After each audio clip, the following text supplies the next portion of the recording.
Alright, y'all, so this video is going to be about Tatum. Alright, so every time he makes a stupid video, alright, I'm going to continue to call him out on that, alright? So, on his latest video, he said this Uvalde police officer deserves an apology, alright? So, the officer that he's talking about is the one that's seen in the corner of the video with his phone out, alright? Now, supposedly this officer was, him and his wife were texting back and forth, alright? She was one of the teachers that was killed during this attack.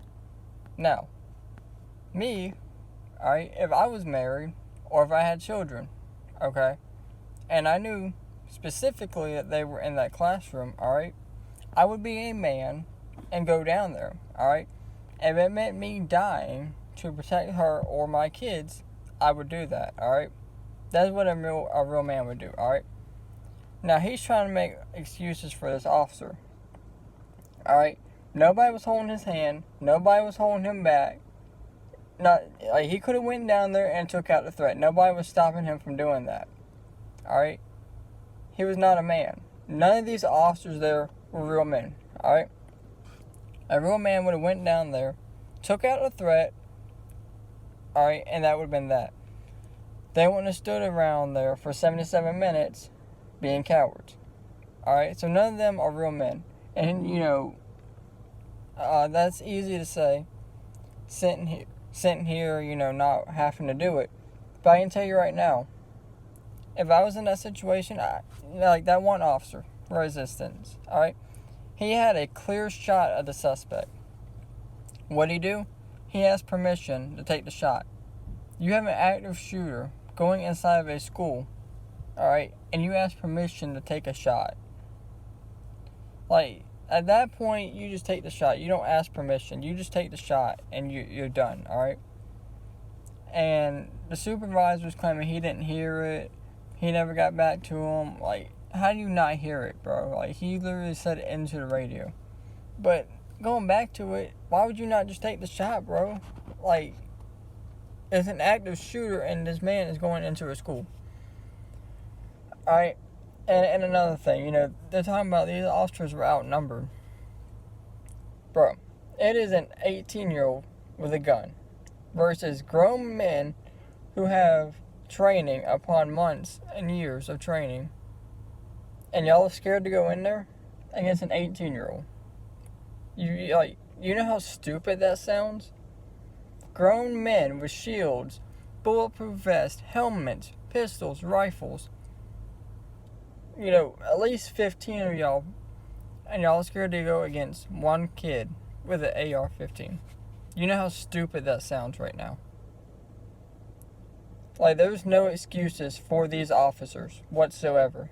Like, I don't understand why he's trying to defend them, alright? Like, everybody knows that he's pro-law enforcement and all that. It's one thing to be pro-law enforcement and support the police, but it's another thing to defend cowards. And that's what they are, cowards. I don't care what nobody tells me. They are cowards, alright? And, I've already seen the video, so nothing's going to change my mind about it. I mean, the video is out there. We had a woman go in there, rescue her kids. She had no bulletproof helmet, no shield, no vest, no guns whatsoever, no team. It was her. She got both of her kids out of there by herself. Alright? Both of them out by herself. And talking about, well, she wasn't near the shooter. She doesn't know where the shooter is. For all she knows, he could be right beside her, classroom over, a whole nother building over. She don't know that. But what she does know is that her two kids are in there and she got them out. Y'all's job, y'all should have done at y'all's job. That was y'all's job, to protect kids that y'all couldn't even do. So she had to do it. There's just no excuse whatsoever. Alright, and one other thing I want to address, alright? Tatum said that, these officers are never going to be able to unsee what they see. Alright.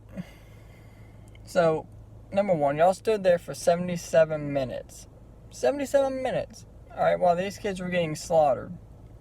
And a lot of them bled out because y'all were too much of a coward to go in there. Anyways, these kids that lived through it are not going to be able to see what they see either. Alright? We should be more worried about the kids instead of these police officers. Alright? Some of these kids had to smear their friend's dead blood all over their body to pretend to be dead. They were calling 911, saying there's an active shooter, we need help. Y'all stood there like cowards still after that. And nothing happened whatsoever. Alright, like I don't understand how people are trying to defend these officers. Alright, we should be more worried about the kids. Every single officer there should give these parents an apology and then be fired. Simple as that. Like, we're done about the officers, alright? The kids did more than the officers did. And the parents are all trying to arrest parents saving their kids. Like, it's just mind-blowing that he's trying to support these officers. I don't understand how anybody could support these officers. Alright? Let me know what you guys think down in the comments below. As always, thank y'all for watching, and y'all stay safe out there.